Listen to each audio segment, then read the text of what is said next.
Restraints, money, clout, and fame, a disease, a plague. We all love to hate, have to play the game, have to make a name. All our insecurities are on display. This is war with the enemy. Think that it was meant to be. Living in a time where disease is on every screen. I won't let them fester me. I know most are festering. Negativity is a plague for the mentally weak. Bismillahirrahmanirrahim. Assalamualaikum warahmatullahi wabarakatuh. Apa kabar semuanya? Masih dalam suasana lebaran, saya mengucapkan selamat Hari Raya Idul Fitri, minal aidin wal faizin, mohon maaf lahir dan batin. Sebelum kita memulai perkuliahan hari ini, saya berpesan kepada para mahasiswa sekalian dalam menyikapi dinamika permasalahan sosial yang berkembang saat ini agar terhindar dari berita hoax ataupun berita yang dapat menjebak kita pada penggiringan suatu opini yang menyesatkan. Maka ketika kita mendapati suatu informasi baru yang belum utuh dan belum tentu kebenarannya, sikap pertama yang harus kita ambil yaitu berpikiran positif dan berprasangka baik terlebih dahulu. Kemudian dalam upaya tabayun ataupun konfirmasi, haruslah mengumpulkan data informasi dan referensi sebanyak-banyaknya dari sumber formal terpercaya, sehingga nantinya dalam pengambilan kesimpulan ataupun menentukan sikap, maka solusi yang terbaiklah yang akan kita dapati. Kembali ke fokus perkuliahan kita, pada kesempatan kali ini kita akan membahas sesuatu permasalahan yang beberapa waktu lalu cukup menarik perhatian banyak orang, di mana adanya penetapan seseorang tersangka pembunuhan yang juga ianya merupakan korban begal. Pembunuhan yang dilakukan tersebut dikarenakan alasan keadaan memaksa dan pembelaan terpaksa sehingga memberikan perlawanan atas keselamatan diri dan harta yang dimiliki. Apa penyebab hal tersebut menimbulkan polemik? Apakah yang sebenarnya terjadi? Dan apakah dapat dibenarkan tindakan yang diambil pihak kepolisian tersebut? Mari kita simak bersama. Beberapa penyebab terjadinya polemik tersebut di masyarakat, yaitu diantaranya yang pertama, seringkali masyarakat awam terjebak ataupun tersesat pada pemikiran bahwa istilah tersangka sudah pasti dihukum. Padahal yang harus benar-benar dipahami yaitu penetapan seseorang menjadi tersangka adalah salah satu bagian tahapan proses peradilan untuk memperoleh keadilan dalam suatu perkara, di mana dihukum atau tidaknya seseorang adalah kewenangan hakim yang menentukan sebagai muara dari suatu proses peradilan tersebut. Kemudian penyebab yang kedua yaitu adanya pihak tertentu yang menilai bahwa penyidik kepolisian bertindak terburu-buru ataupun tergesa-gesa dalam penetapan tersangka. Padahal secara profesional dengan berpegang teguh pada sumpah jabatannya, penyidik akan bekerja dengan prinsip kehati-hatian dan ketelitian. Dalam hal ini dapat dipastikan bahwa hasil pengusutan penyidik sudah menguasai dan memahami permasalahan rangkaian perkara pidana yang ditanganinya. Selanjutnya yang ketiga yaitu ada semacam kepanikan. Setelah ditetapkan sebagai tersangka kemudian dilakukan penahanan, acap kali bagi orang awam tidak dapat membedakan antara penahanan dengan hukuman penjara, dan juga tidak memahami bahwa salah satu tujuan dari penahanan tersebut adalah untuk keamanan tersangka yang merupakan korban begal ataupun korban pemerkosaan dari kemungkinan balas dendam keluarga korban yang merupakan pelaku begal ataupun pelaku pemerkosaan. Dan penyebab yang keempat yaitu dimungkinkan adanya pihak lain yang tidak bertanggung jawab untuk kepentingan negatif politik dalam upaya memberikan narasi ataupun menggambarkan seolah-olah buruknya penegakan hukum di negeri kita, bertujuan untuk menciptakan kegaduhan sehingga melemahkan kepercayaan masyarakat kepada pemerintah. Ya, kita masuk pada inti perkuliahan kita kali ini, yaitu bertajuk alasan penghapus dan peniada pidana. Di dalam hukum pidana, seseorang yang telah melakukan suatu tindak pidana bisa saja ataupun dimungkinkan untuk tidak dapat dijatuhi hukuman ataupun tidak dapat dipidana dengan alasan yaitu yang pertama alasan pembenar, yang kedua adalah alasan pemaaf. Alasan pembenar adalah alasan yang meniadakan sifat melawan hukum suatu perbuatan yang bersifat objektif.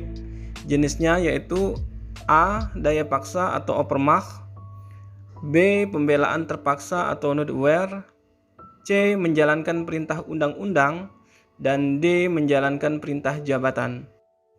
Alasan pemaaf adalah alasan yang meniadakan kesalahan dalam diri pelaku yang bersifat subjektif, di mana jenisnya yaitu A. Ketidakmampuan bertanggung jawab, yang sebagaimana tercantum pada pasal 44 KUHP, atau kita sering menyebutnya keadaan kehilangan akal ataupun gila. Yang kedua yaitu daya paksa opermacht, dan yang C. Pembelaan terpaksa yang melampaui batas atau notwehr excess, dan D. Menjalankan perintah jabatan tanpa wewenang. Daya paksa atau opermacht adalah suatu keadaan atau kejadian yang tidak dapat dihindari dan terjadi di luar dengan kekuasaan manusia, di mana sebagai suatu kekuatan dorongan dan paksaan lebih besar yang orang tidak dapat memberikan perlawanan. Sebagaimana tercantum pada pasal 48 KUHP menyatakan bahwa barang siapa melakukan perbuatan karena pengaruh daya paksa tidak dapat dipidana. Adapun jenis-jenis daya paksa, yang pertama yaitu daya paksa mutlak atau absolute opermacht vis absoluta. Yang kedua yaitu daya paksa relatif atau relative opermacht atau vis compulsiva, dan yang ketiga adalah keadaan darurat atau noodtoestand. Daya paksa mutlak atau paksaan absolut adalah suatu keadaan di mana paksaan dan tekanan sedemikian kuatnya pada diri seseorang sehingga ia tidak dapat lagi berbuat sesuatu yang lain selain apa yang terpaksa dilakukan atau apa yang terjadi. Daya paksa absolut ini biasanya berupa paksaan fisik dan paksaan psikis. Contoh daya paksa absolut yang berupa paksaan fisik, misal ada seseorang yang diangkat oleh orang yang kuat lalu dilemparkan kepada jendela kaca sehingga kaca jendela tersebut menjadi pecah ataupun rusak. Rusaknya kaca jendela yang merupakan tindak pidana pengerusakan yang dilakukan oleh orang yang terlempar tersebut dikategorikan sebagai daya paksa mutlak fisik sehingga tidak dapat dipidana. Sedangkan contoh daya paksa absolut oleh adanya paksaan psikis dari perbuatan manusia, misal seseorang yang dihipnotis sehingga melakukan tindakan yang tidak senonoh di depan umum, seperti memaki-maki, telanjang, ataupun memperlihatkan gambar porno dan sebagainya. Daya paksa relatif atau paksaan relatif adalah suatu paksaan yang sedemikian rupa menekan seseorang sehingga ia berada dalam keadaan pilihan yang serba salah untuk mengambil suatu sikap dan perbuatan yang pada kenyataannya melanggar undang-undang, namun berhubung resiko dari pilihan perbuatan itu lebih besar terhadap dirinya, maka ia terpaksa melakukannya. Dalam hal ini, daya paksa lebih bersifat kejiwaan, tetapi berdasarkan hal yang layak menurut perhitungan maupun berdasarkan ketentuan dalam undang-undang, si terpaksa wajib tidak melakukan sesuatu yang dipaksakan padanya atau mengelakkan daya paksa itu. Contoh daya paksa relatif yaitu misalnya seorang bankir yang ditodong oleh perampok dengan pistol supaya menyerahkan uang yang ada di kas itu kepada perampok. Secara teoritis dapat dibayangkan masih ada pilihan pada si bankir, yaitu memilih antara menyerahkan uang atau membiarkan dirinya untuk ditembak daripada melakukan kehendaknya perampok. Keadaan darurat adalah suatu keadaan di mana suatu kepentingan hukum terancam bahayanya. Untuk menghindari ancaman itu terpaksa dilakukan perbuatan yang pada kenyataannya melanggar kepentingan hukum yang lain.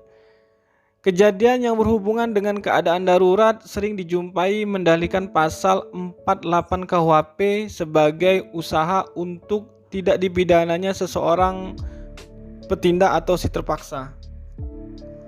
Contoh populer dari penggambaran keadaan darurat yaitu dikenal dengan istilah papan Carneades. Misal terjadi kapal yang karam, terdapat pelaut A dan pelaut B terombang-ambing di laut lepas. Mereka berdua melihat sebuah papan yang hanya dapat menopang satu orang saja dan keduanya berenang ke arah papan itu.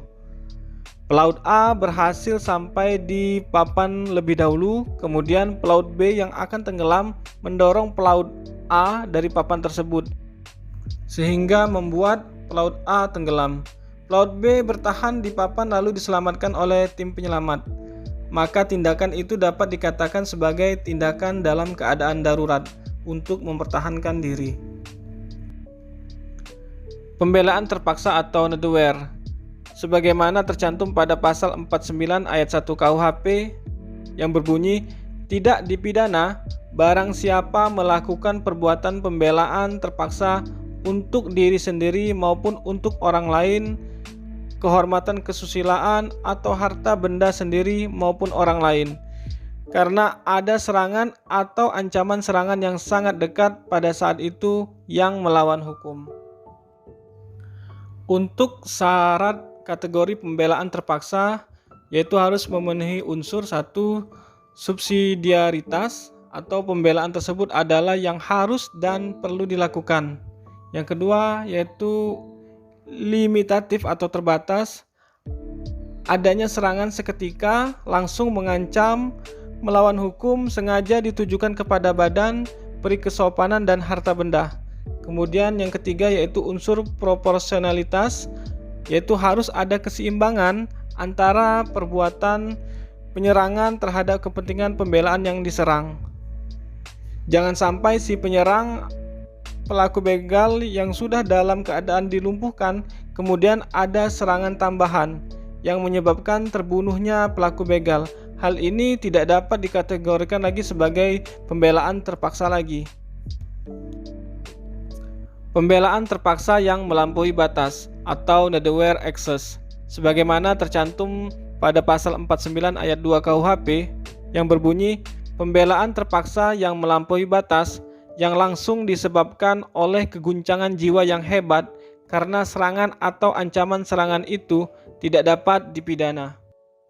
Syarat pembelaan terpaksa yang melampaui batas hampir sama dengan syarat pada pembelaan terpaksa, namun pada pembelaan terpaksa yang melampaui batas ada syarat lain yaitu kegoncangan jiwa, suatu keadaan psikis luar biasa seketika seseorang sehingga harus melakukan pembelaan.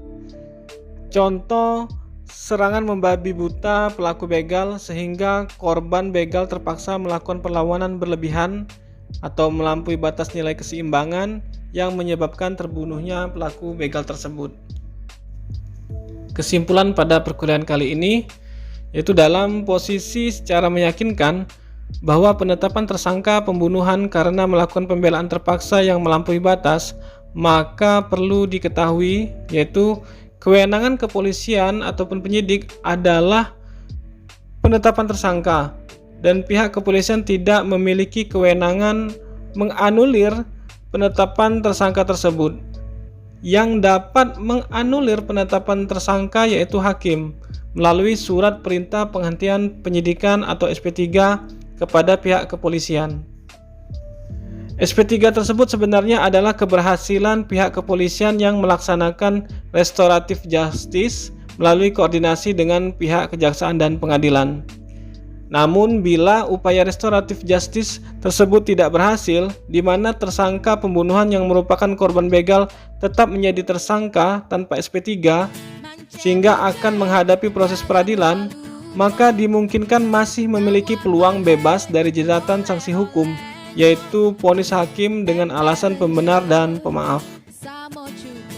Demikian pembelajaran kali ini, semoga bermanfaat, selalu menjadi insan yang disiplin, islami dan cerdas. Wassalamualaikum warahmatullahi wabarakatuh.